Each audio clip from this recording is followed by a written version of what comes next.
মৃত্যুর সময় আমি আল্লাহ আমার বান্দাটাকে কষ্ট দিতে পারবো না। আল্লাহু আকবার।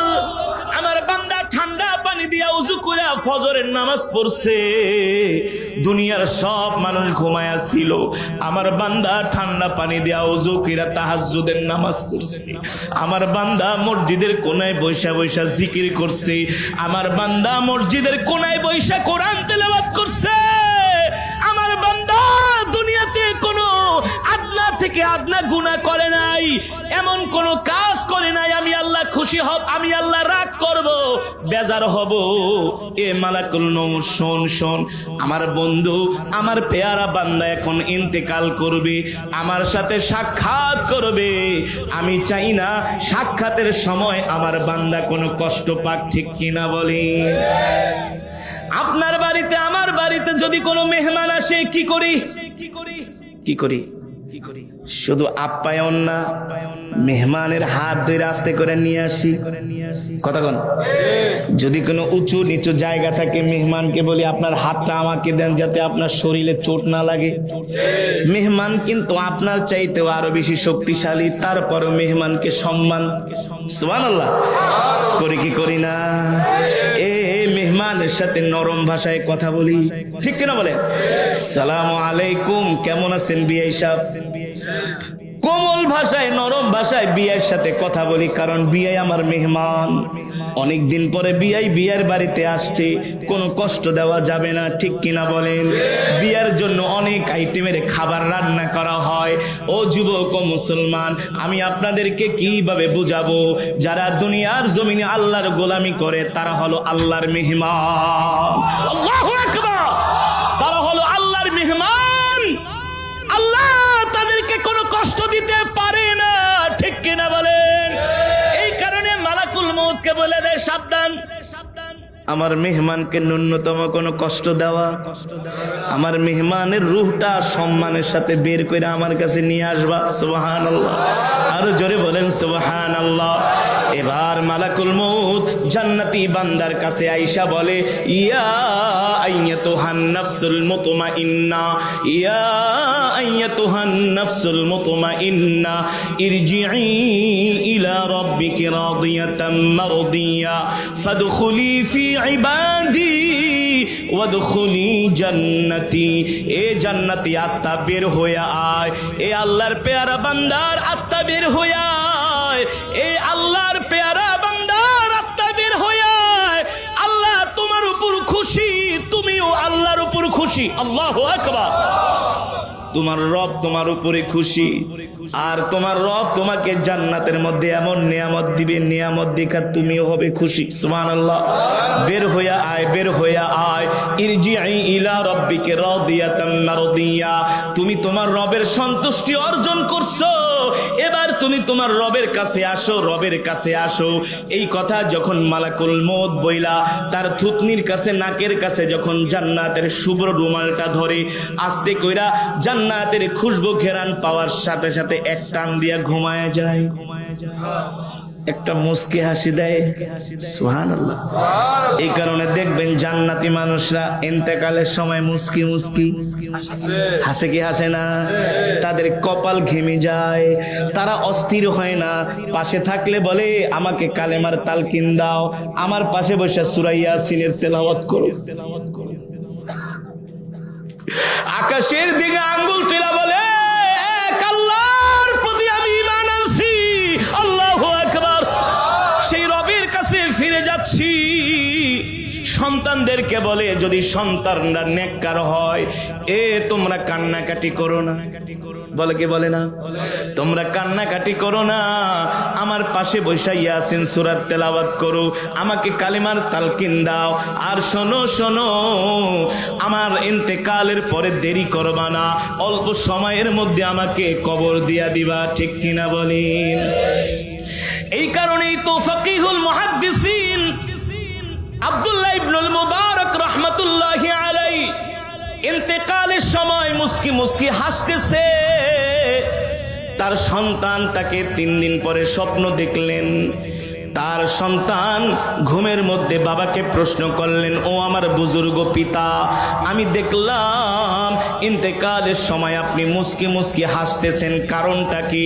আব্দুল্লাহ ইবনুল মুবারক বলে, বাবারে, দুনিয়ার জমিনে আমি কোনোদিন আল্লাহর নাফরমানি করি নাই, আমি আল্লাহর কোনোদিন একটা হুকুম ছাইরা দেই নাই, আমি আল্লাহর আদনা থেকে আদনা কোনো একটা বিধান ছেড়ে দেই নাই, আমি আমার নবীর কোনো একটা সুন্নত আমি ছেড়ে দেই নাই। এই কারণে আল্লাহ তাআলা ইন্তেকালের সময় আমার চোখের সামনে জান্নাতটা তুলে ধরেছে। আল্লাহু আকবার। আমি দেখতেছি জান্নাতের এমন নাজ নিয়ামত, আমি দেখতেছি জান্নাতের বালাখানা, আমি দেখতেছি জান্নাতের মধ্যে দুধের নহর, আমি দেখতেছি জান্নাতের মধ্যে মধুর নহর। এ আমার সন্তান, শোনো শোনো, এই নিয়ামত দেখার পরে আমি হাসবো নাকি কাঁদবো? আল্লাহু আকবার। আব্দুল্লাহ ইবনুল মুবারক রহমতুল্লাহি আলাইহির সন্তান বলে, আব্বাজি, অবশ্যই অবশ্যই আপনি হাসবেন। এবার আব্দুল্লাহ ইবনুল মুবারক বলে, শোনো শোনো আমার সন্তান, আমার বংশের মানুষদেরকে বলে দিও, আমার কওমের মানুষদেরকে বলে দিও, যারা দুনিয়ার জমিনে আল্লাহর হুকুম মানে, আল্লাহর ইবাদত করে, আল্লাহর সাথে নাফরমানি করে না, ইন্তেকালের সময় আল্লাহ তাআলা তাদের চোখের সামনে জান্নাত তুলে ধরে। জোরে বলেন সুবহানাল্লাহ। যখন একজন মানুষ ইন্তেকাল করে তখন তার অবস্থা কি হয়? হাদিস শরীফের মধ্যে এসেছে, যখন একজন মানুষ ইন্তেকাল করে তখন সে বুঝতে পারে না যে সে মরে গেছে। সে স্বপ্নের মধ্যে থাকে। কিসের মধ্যে? স্বপ্নের মধ্যে থাকে। কোন কোন বর্ণনায় আসছে, দেখবেন কিছু মানুষ ঘুমের মধ্যে স্বপ্ন দেখে যে সে মারা যায়। দেখে না, ঘুমের মধ্যে স্বপ্ন দেখে যে সে মারা যায়, তাকে নিয়ে কবরস্থানের কাছে যাইতেছে, এমন ভাবে স্বপ্ন দেখতে থাকে, স্বপ্ন দেখতে থাকে।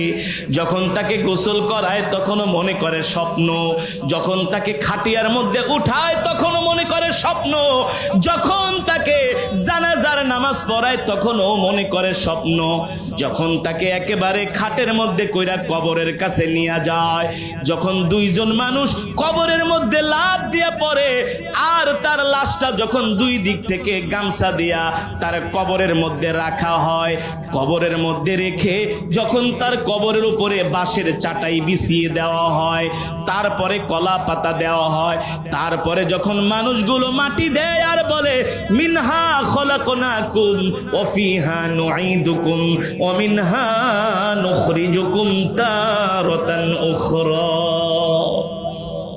তখন সে বুঝতে পারে মারা যায়। তখন সে বুঝতে পারে মারা যায়।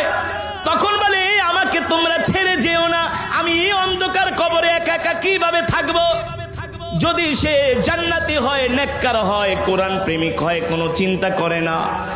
আর যদি নাফরমান হয়, জাহান্নামী হয়, চিৎকার করতে থাকে, চিৎকার করতে থাকে, এ আমার সন্তান, আমাকে একা রেখে যেও না।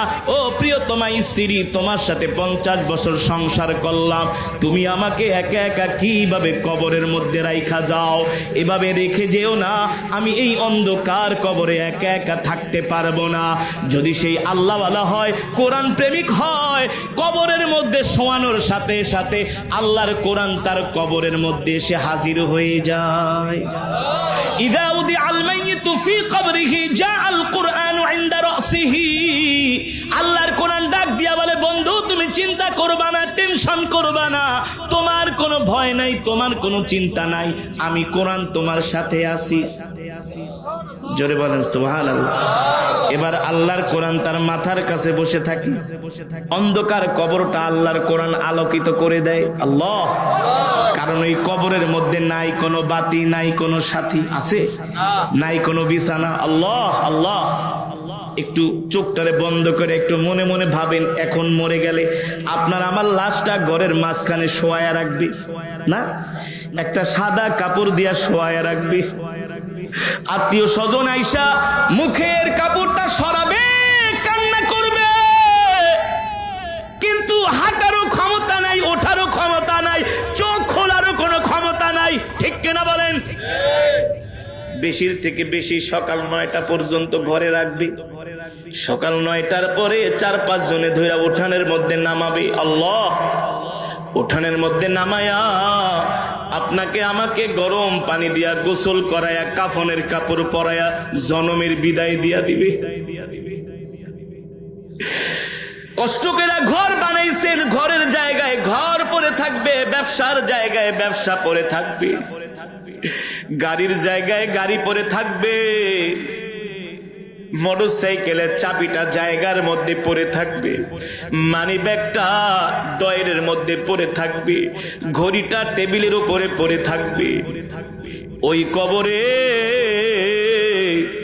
কিছুই নিয়ে যেতে পারবো না। আসছিলাম খালি হাতে, যাব খালি হাতে, ঠিক কিনা বলে? তারপরেও আমরা কবরের কথা চিন্তা করি না। আমাদের কথাবার্তা দেখলে মনে হয় আমরা একেবারে আজীবন দুনিয়াতে বাঁচবো। সমাজে কিছু মানুষ আছে নামাজ নাই, রোজা নাই, দিন নাই, তাদের কথাবার্তা শুনলে মনে হয় যে তারা জান্নাত একেবারে টাকা দিয়া কিনা ফেলাইছে। এমন মানুষ আছে কি আছে না? অথচ আল্লাহর কসম কইরা বলি, আল্লাহর কসম কইরা বলি, আমরা যে আমল করি, যে নামাজ পড়ি, আমরা যে কোরআন তেলাওয়াত করি, যে দান সদকা করি, যেভাবে রোজা পালন করি, হজ পালন করি, যাকাত দেই, আমাদের সব আমলের ভিতরেই ভেজাল।